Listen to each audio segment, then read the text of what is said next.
Yes, sir.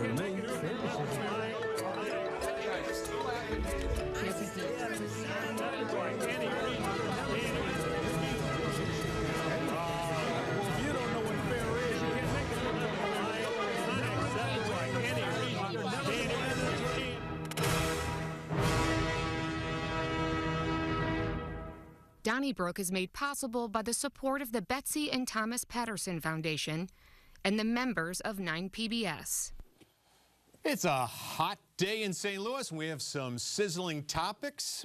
Thank you for joining us for this edition of Donnybrook. Let's meet the panelists, starting with the Hall of Famer herself, Wendy Wiese from the Jennifer and Wendy Show on KTRS.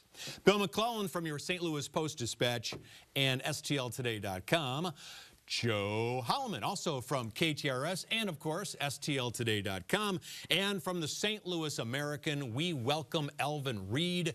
We also want to thank Cindy Larimore, great local artist, who loaned us her beautiful artwork in our rotating art exhibit here in the Donnybrook studio. There you have it. And if you'd like to see more of Ms. Larimore's work, go to artbyclarry.com. Bill McClellan, I want to ask you, because you've covered many law and order cases through your great career. The most recent one might be disturbing to some. One Hailey Zenk, who's now 19 but was 17 when she was driving last year under the influence in Lincoln County. She went 81 miles an hour in a 35, according to law enforcement officers.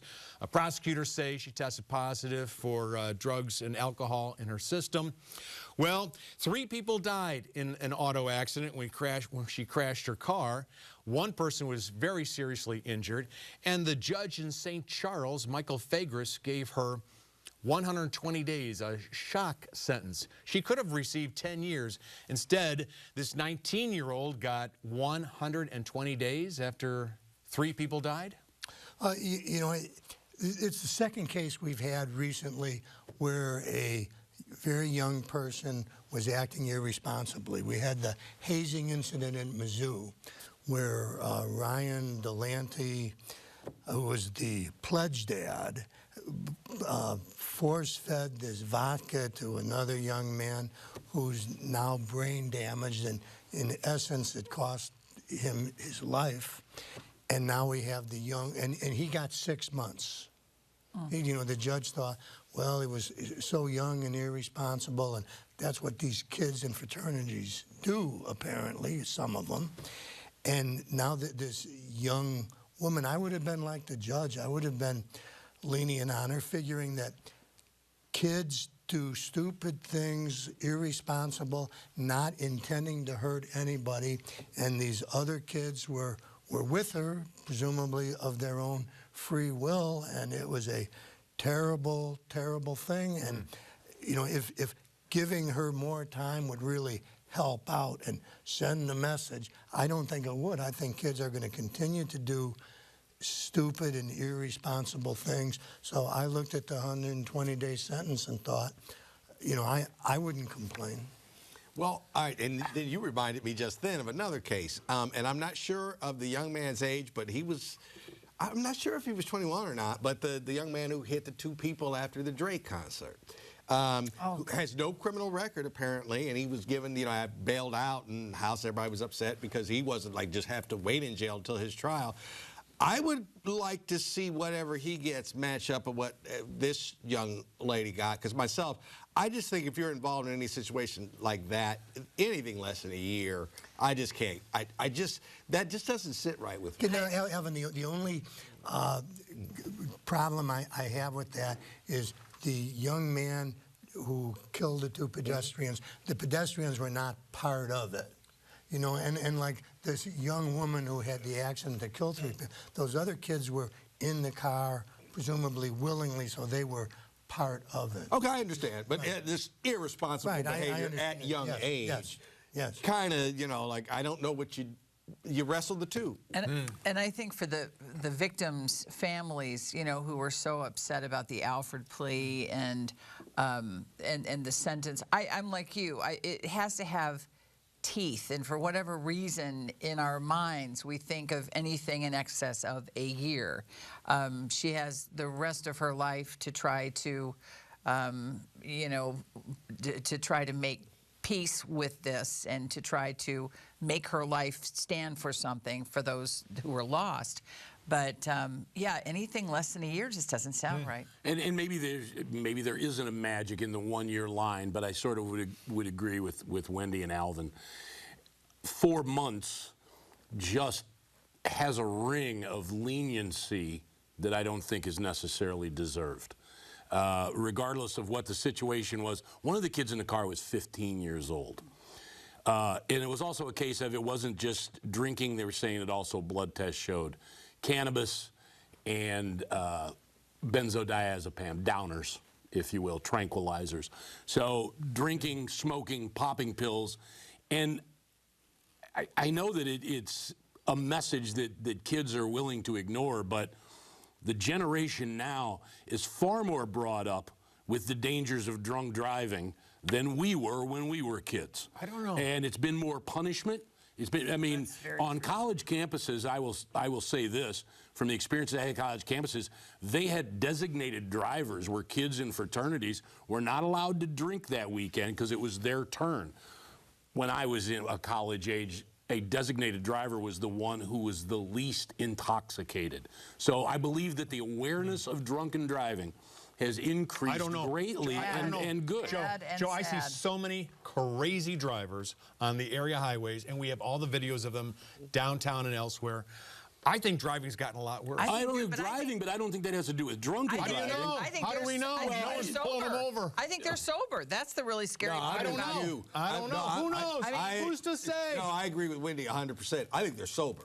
And how do you know? This is post-pandemic. I think from having two college kids, Charlie, my kids who are now in their 30s were much more aware of the trouble they could get into by driving drunk than when I was a teenager, and cops would give you a ride home. Mothers Against Drunk Driving was a huge social force back in the early 1980s. You know who's facing trial in the not too distant future is that Emily Hernandez. Remember her? Oh, sure. Yes. She was the young woman in the January and MAGA, 6th yeah, the MAGA. And then, if that wasn't enough trouble, she got apparently drunk, and it was a wrong way crash on a highway and killed somebody. And like, I'm less lenient on something like that because there's innocent bystanders. I mean, the people driving who she hit than I am of a kid who's in a car with other kids. Okay, let's move along. And by the way, Wendy, we want to take topic number 2 to you, but tomorrow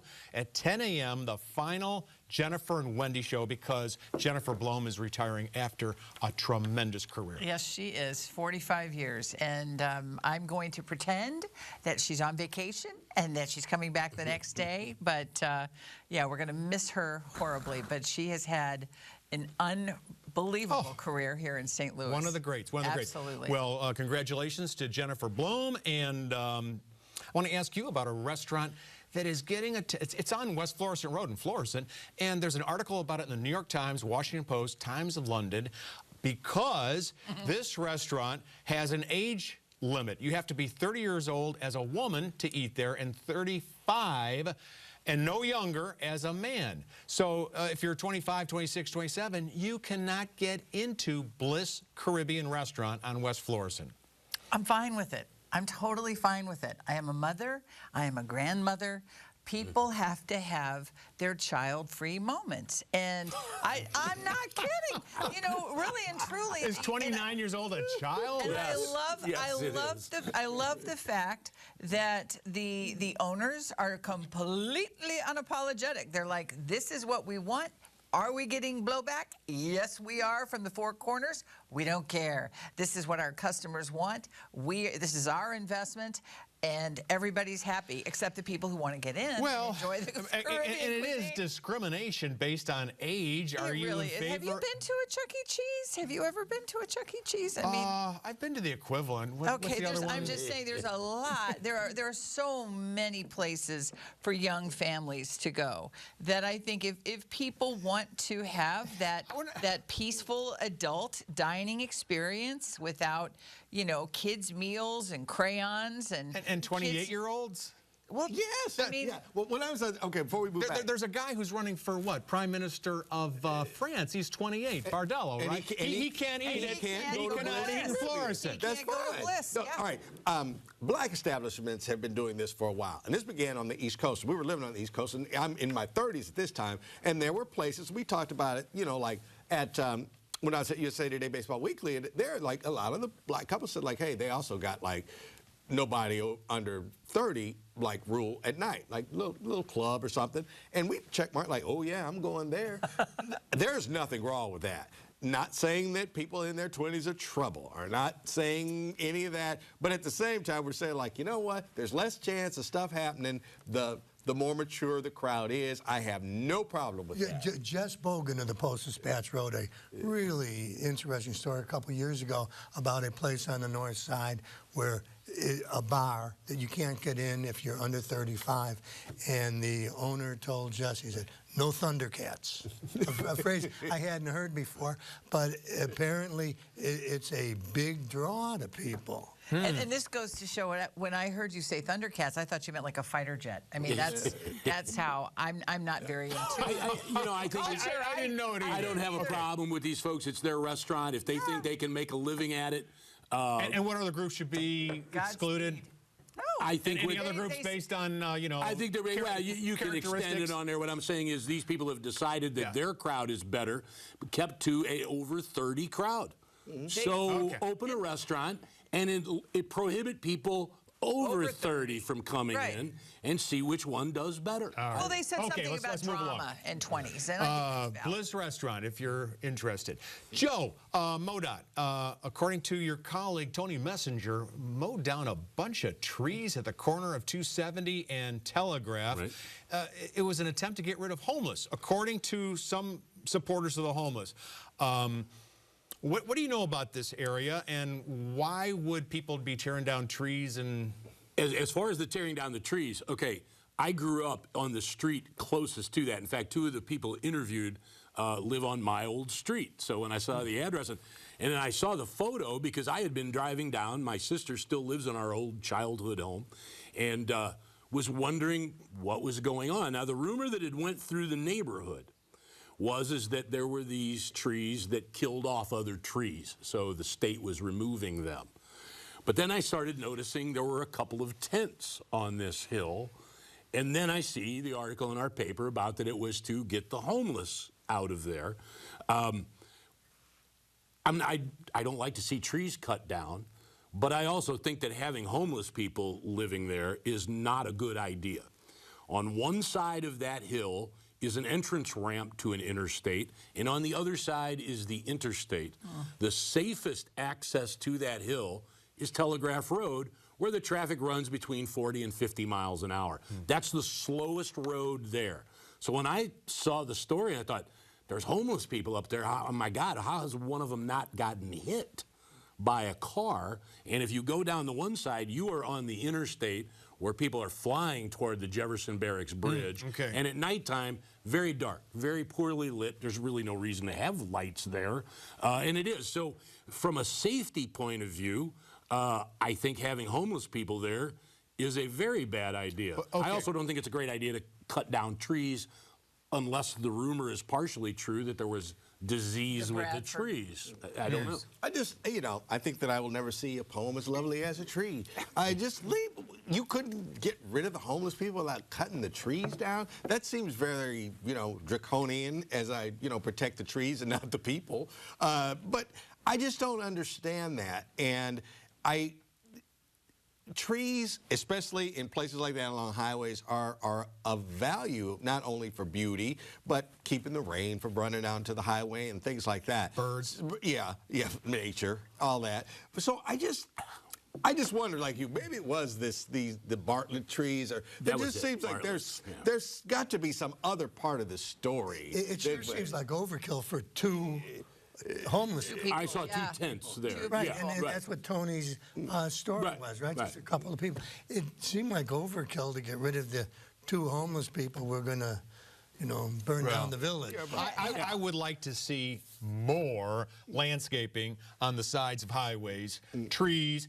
BJC Medical's done a great job right now at 6440 and Kings Highway. It's just beautiful. It is. And when tearing down trees, I think MoDOT's really trying to do some great work when it comes to litter, but when it comes to trees and bushes and native grasses, I wish we could do more. When a Freddy springs up there mysteriously 6 months from Then now, we'll know. then we'll know why these trees had to go.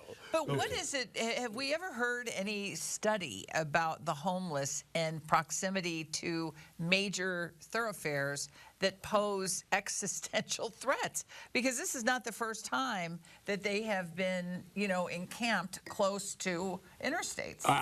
It's the first I've ever seen. Yeah. No, a pedestrian was Downtown. killed on 70 yeah. this week. Well, and good reason not to have them near the that's interstate. right, that's right. Yeah. I think is my original point is regardless of the reasons of removing the trees, you need to remove the homeless people Is from this near there. where a client of Viva Shock was soliciting? Is that anywhere? No, I'm serious. Was it on Telegraph Road? Not that Or I any know of. defense? Okay. Let me ask you, Alvin Reid, about teachers and buses. Last week, the St. Louis Public Schools, which has a terrible crisis on its hands because they can't find enough bus drivers. They can't even find a bus company, as it turns out right now, for next year. They sent out a memo asking employees, including teachers, if they'd be interested in driving buses to alleviate the shortage.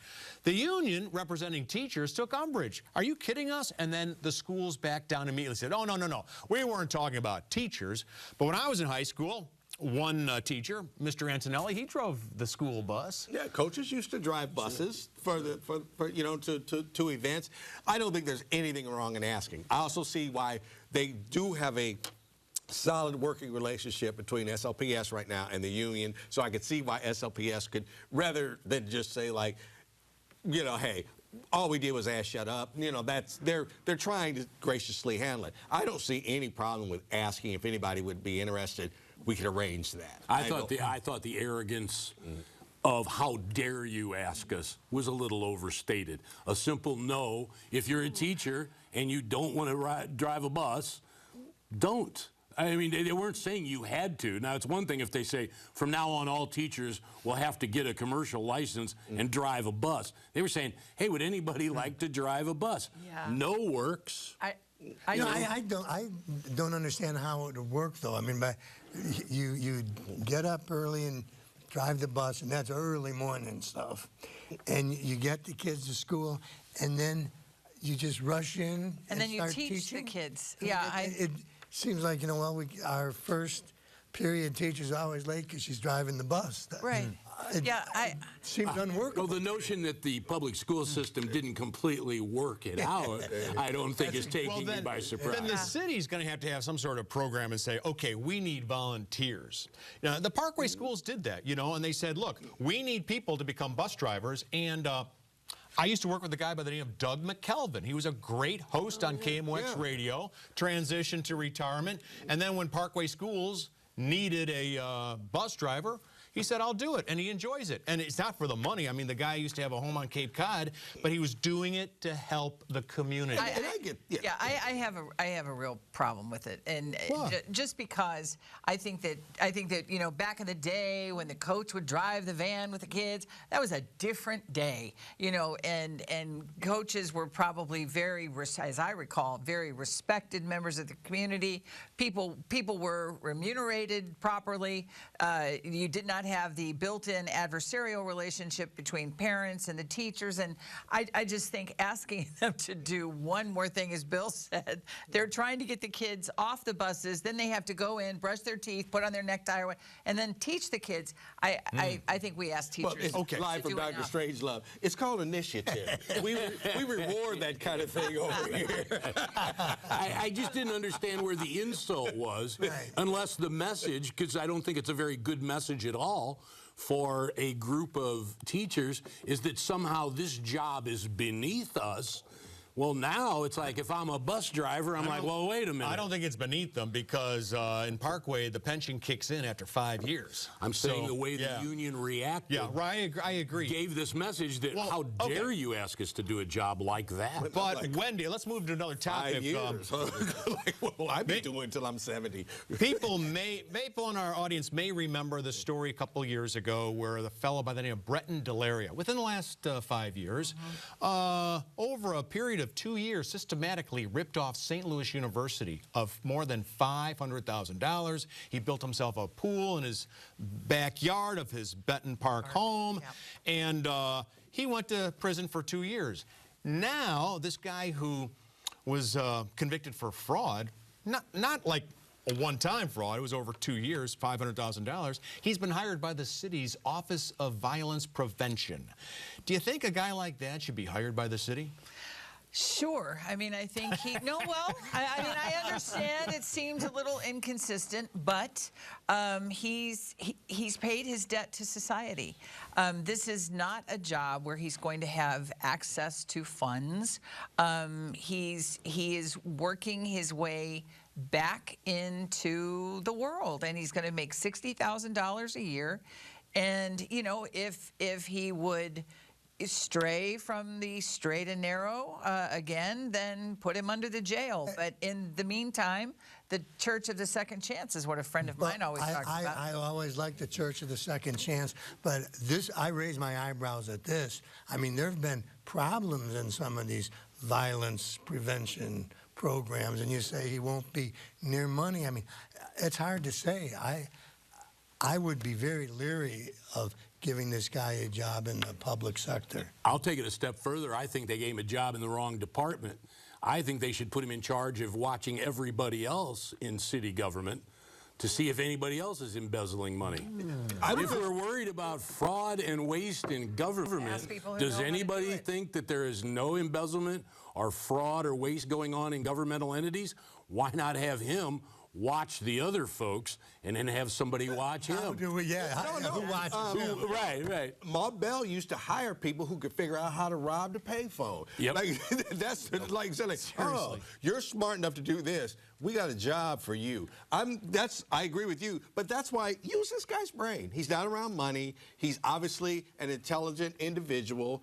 Put him to work. And then the whole thing where, like, he can say, look, I was a criminal. I did some time. Granted, it was white collar, and granted, we had magazine cigars, you know, whatever. But let me ask you this. Would you feel okay if he was driving a bus for the St. Louis Public Schools? if he had a chauffeur license? Sure. Yes. Really, around the kids? Yeah. Sure. Well, he can tell them how to, you know, like, hey, look. This is a hard world out here, Charlie. I mean, what do you I don't think this guy is going to relate to the kids who are causing a lot of violence on the streets just because he was high-end embezzler. White-collar criminal. Yeah, but he's helping run the office. I don't think he's going door to door and asking for Big Maxie, you know, like trying to convince him not to be a criminal. Okay. Right. Alvin Reid, okay. Final topic for this award-winning edition of Donnybrook. Hey, I want to ask you about the NBA. The commissioner has said the league is going to expand once it gets a new media deal. Some of the cities floated include Las Vegas, Seattle, and Mexico City. Will St. Louis be in the mix? I think it could be. Mr. Chaffetz has hinted many times he would like to see an NBA franchise here. I think that if you got a couple more people, you know, we always throw out David Stewart's name, some other folks around St. Louis to get the momentum going. And I think as of Friday night, we're going to have an NBA champion who hails from St. Louis and Jason Tatum. And while he's not to that level of money yet, he could really get that PR and marketing thing. So there's a chance. Never say never. And besides, the Battlehawks probably ain't going to be around. Well, you know, and I think that's a good point when you talk about Tatum, and you also got Brandon Beal. I mean, St. Louis has put some people in the NBA, which is always good for local interest. And I think St. Louis is a city of the sizes that you look at the Big Four, in all due respect to soccer, but the Big Four is MLB, NFL, NBA, and NHL. I think St. Louis is a town that can support three of those teams. Chances of us ever getting an NFL franchise are slim and none. I think this is a perfect time to make a bid for an NBA team to go with the hockey and the baseball team. I think we could support three of those major 4 leagues, I think we could do it. What would the hockey team think? Do you think? I think they need it would help them to fill that venue on the nights that there's nothing in there, because there are a lot of nights that it's dark. Right. And so you could figure out something. I really do think you can. And I'm going to channel our former panelists and say, like, it's no way it would work. They would never, we can't support that many teams, blah, blah, blah. That's Ray. So, well, anyway. He made a point about the corporate base. You know, it's not what it used to be. But I think with the football team gone, we're down to 2 major teams. Right. And I think a third, the NBA, this is the shot. I'm not saying it's going to, I don't know if it's going to be a success. Now's a good time to take the shot. As the Celtics are about to win the championship, Alvin, in addition to Jason Tatum, can you name 4 other St. Louisans who played for the Celtics through the years? Okay. Ed McCauley. JoJo White. JoJo White. Bill Bradley? No. Not Bill Bradley. He played for the Knicks. He Crystal was on City. the Knicks.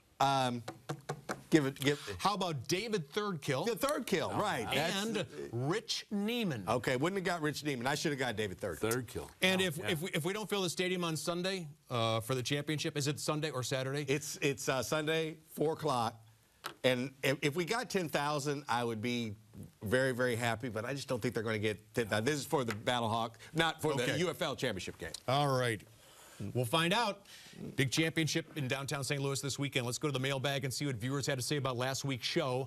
Guy Schreck of Warrenton wrote, with the demise of the RFT and the shrinkage of newspaper journalism around the country, why couldn't the nation's newspapers join forces and do something to promote the importance of newspapers to our democracy?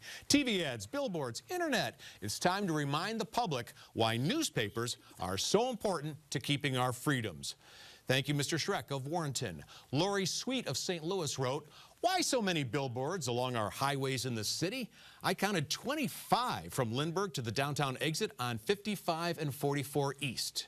Tim King of Fenton writes, regarding the discussion on how to attract more international tourists to the area, I encountered a German motorcyclist who was riding the length of the old Route 66. He wanted to know why the historic route wasn't better marked as it ran through the metro area and why more of the historic roadside attractions hadn't been preserved. That's from Tim King of Fenton. And John Kipp of St. Louis writes, I couldn't agree more with Alvin's comments on the May 30th show about promoting St. Louis's aerospace history. As I was agreeing, I was struck by the ship model over his shoulder on the set, which might have been an Egyptian dhow. I'm sure the Boeing PR guys in Hazelwood could set Donnybrook up with a model of a St. Louis-built vehicle, anything from a Mercury capsule to a T-7, if the show wants a more local ornament. You can write us care of Donnybrook, 9PBS, 63108. Don't forget those emails and social media. You can also call us on the 9 line, 314-512-9094, and listen to us on your favorite podcast source. Well, thanks a lot, everybody, for joining us for this edition. Stay cool, and we'll check in with you next week. Donnybrook is made possible by the support of the Betsy and Thomas Patterson Foundation and the members of 9PBS.